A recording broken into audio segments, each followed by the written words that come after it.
O sistema está em pânico. Enquanto a mídia tendenciosa tenta vender crise, nós estamos assistindo a maior revolução da história do São Paulo. E sim, a chave virou. Para desespero dos rivais, a faxina interna começou com tudo e o rodo está passando com força pelos corredores do Morumbi.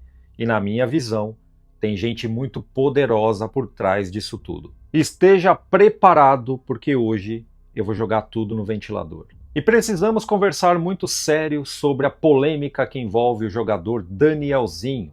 Você está sabendo, né?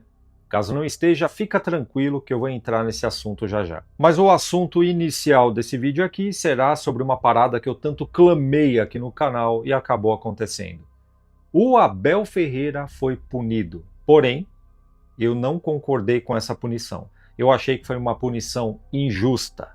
Ficou espantado, né? Mas calma que você já vai entender onde eu quero chegar. Então já vai clicando com força no poderoso like para você ajudar com que a plataforma entregue esse conteúdo para mais pessoas. Então seu like vai ajudar demais. E aproveita que você já está aqui e se inscreva no canal também, porque eu faço muita questão da tua presença. Muito bem. Depois da estreia frustrante do Palmeiras na Libertadores, com aquele empate amargo jogando absolutamente nada e com a costumeira mãozinha da arbitragem, né?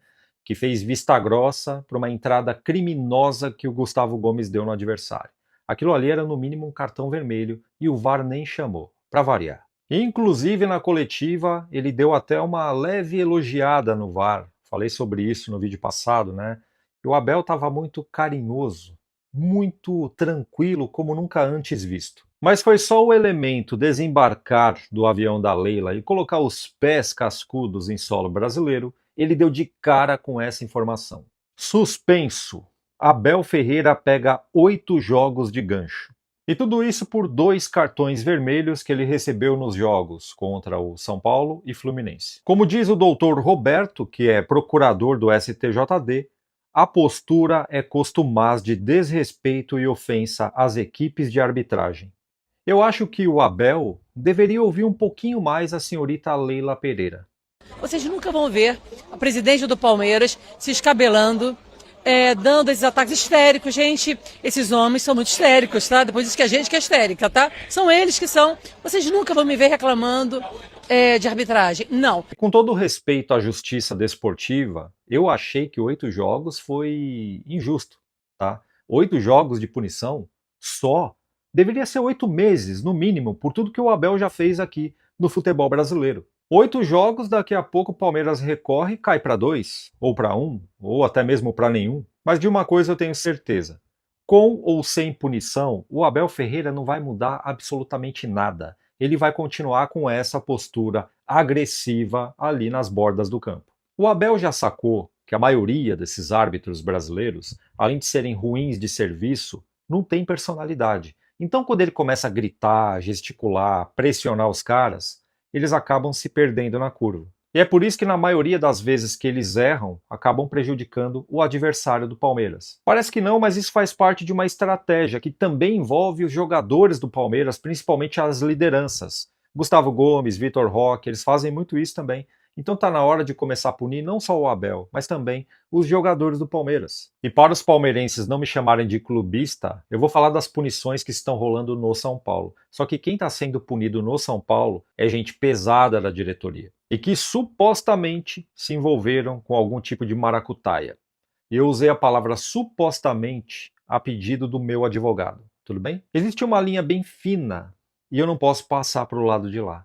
E como estamos no Brasil, se eu ousar colocar a cabeça do meu dedão para o lado de lá, o raio cai com força na minha cabeça. Mas o que eu posso te falar sem problema nenhum é que 2 pessoas que estavam envolvidas em esquema ilegal de comercialização de camarotes no Morumbi foram expulsos do São Paulo, assim, sem aviso prévio. Uma é a senhorita Mara Casares, ex-mulher do ex-presidente do São Paulo, Júlio Casares, e o outro é o Douglas Schwartzman. E na minha opinião, tem gente muito poderosa por trás disso tudo, e eu vou explicar o porquê, tá?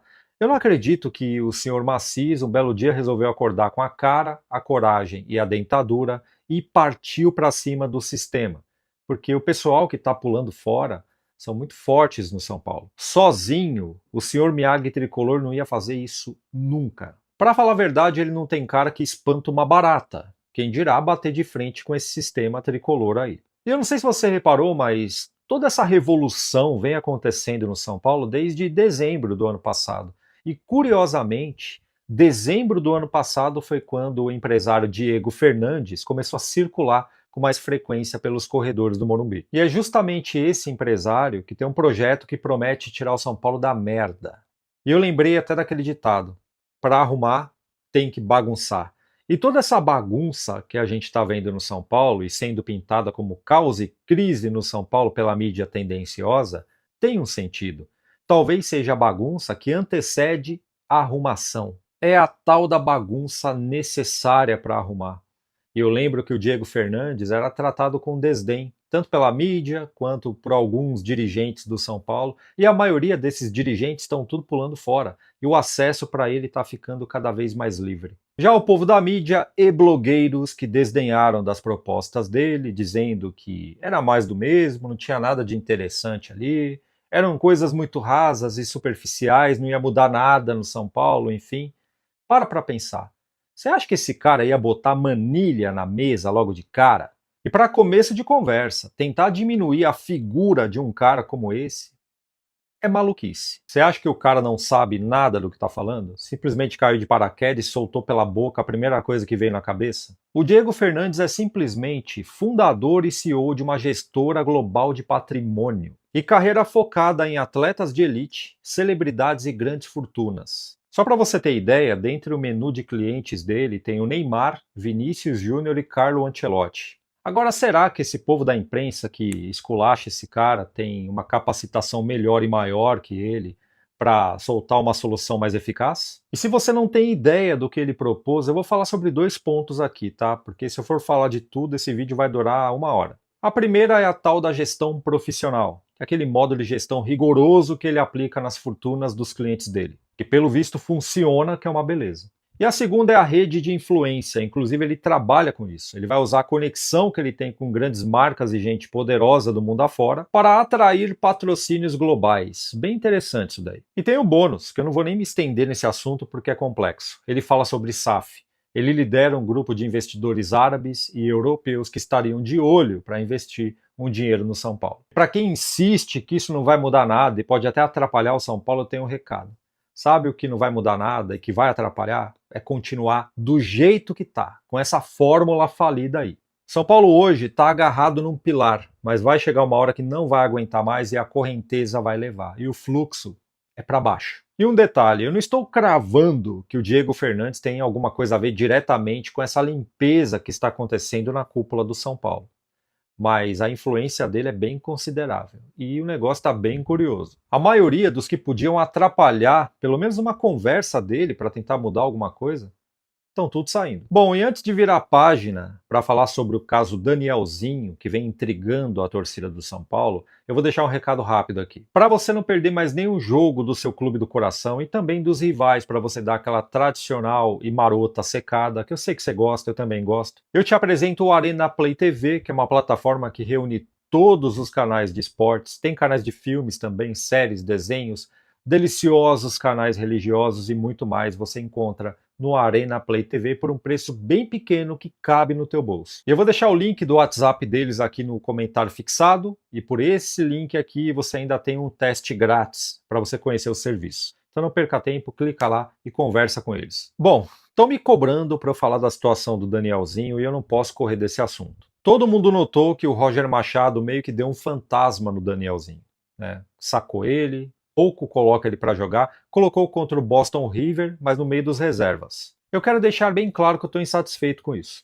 Ele mudou o esquema, deixou o Luciano como camisa 10, numa posição que ele não sabe nem o que fazer ali, ele fica inoperante naquela posição, né? E aí você saca aquilo que está funcionando. Se ele deixasse o meio-campo, mesmo com essa formação com pontas, deixasse o meio-campo que estava na era Crespo, Marcos Antônio, Bobadilla e Danielzinho, você não precisa de um camisa 10. É só você não engessar os caras. Tem muita gente falando aí que o Roger Machado está queimando o Danielzinho, e eu acredito que sim. Ah, ele falou bem do Danielzinho em uma coletiva, mas a melhor forma de você elogiar um jogador bom é colocando o cara para jogar com frequência. E eu vou até compartilhar um medo que eu tenho contigo. E não é o medo de barata não, tá? Hoje eu não vou falar do meu medo de barata. Tem gente que não gosta que eu falo que eu tenho medo de barata, porque eu torço pro São Paulo e pega mal. Ó, meu amigo, pelo amor de Deus, hein? Mas o medo que eu tenho é que o Danielzinho, jogando do jeito que ele estava no São Paulo, certamente ele passou pelos radares de Flamengo e Palmeiras. Principalmente do Flamengo. E se continuar do jeito que está e esse cara desanimar, é perigoso a gente perder esse jogador no final do ano. Porque o Flamengo, quando gosta de um jogador, principalmente jogador de São Paulo, eles tornam a vida do clube um inferno. E assim aconteceu com o Marcos Antônio. Só que o Marcos Antônio é um dos jogadores principais do plantel de São Paulo e não quis sair. Calhou dele querer ficar no São Paulo, por isso que ele não foi. Porque o Flamengo ofereceu um baita de um salário, ofereceu condições melhores, e ele ficou. Mas será que o Danielzinho ficaria, sendo banco de reservas no São Paulo? E quem me conhece há um tempo sabe que eu previ o interesse do Flamengo pelo Marcos Antônio. E estou prevendo o interesse do Flamengo no Daniel.